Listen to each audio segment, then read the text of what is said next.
Está dado o pontapé de saída. Espera-se uma grande partida.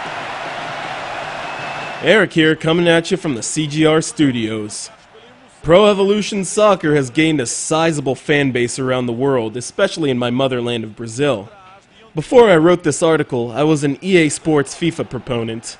Now, I'm still a FIFA proponent, but that's probably because it was also the first time I played a soccer game on the Wii, with a nunchuck and Wii Remote as my tools of the trade. What you see here is the standard footy simulator outside the USA, Pro Evolution Soccer 2010, a Konami creation that is also known as Winning 11 in Japan. Big ups to Mohammed in Qatar for his kind donation. Está dentro da área.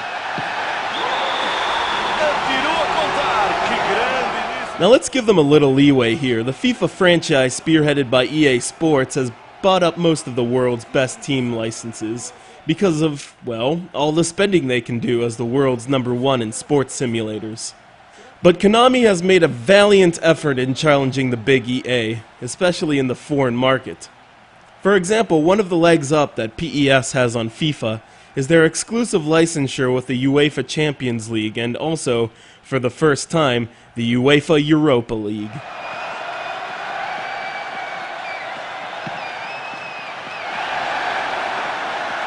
Another aspect of PES 2010 I enjoy is the fact that you can select from 6 languages from which to select commentary.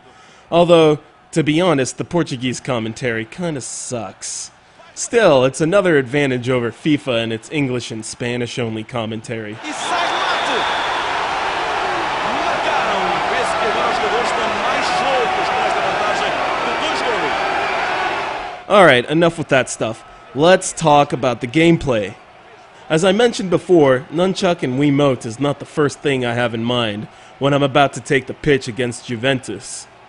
The learning curve on these controls is pretty steep, especially when you are as used to a 360 or PlayStation controller as I am.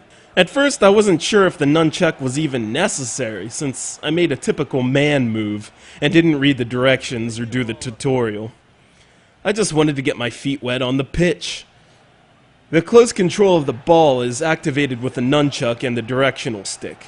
You pass the button with B and make a long dribble towards the goal with a tap of A. Okay, I get it. But swinging the nunchuck to shoot? Por qué? Ele fazer daqui. Once I put all the pieces together, however, it became pretty easy to blow out Besiktas 7-2 with, North London. Pode inventar alguma coisa aqui. Yes, die-hard football fans, your selection of teams is rather limited. Only 2 world leagues are fully licensed, Ligue 1 and the Dutch Eredivisie. Only 3 leagues are partially licensed, the English Premier League, Serie A, and the Primera División, which means the full rosters are there, but the uniforms and team logos have been doctored. The Wii version also has an option where you can import your Mii and play as one of soccer's top forwards. Leave it to Nintendo to create cute perks like these to add flavor to a game. All in all, PES 2010 is decent. Not an eye-popping masterpiece of a simulator that promises big changes from PES past, however. But be prepared if you're traveling overseas and want to challenge a buddy to some soccer action. He's gonna pull out PES 9 times out of 10, and you better hope you aren't swinging a nunchuck to score Mas não o goals. suficiente para romperem a defesa. Sinal claro que precisam de subir o ritmo. Foi totalmente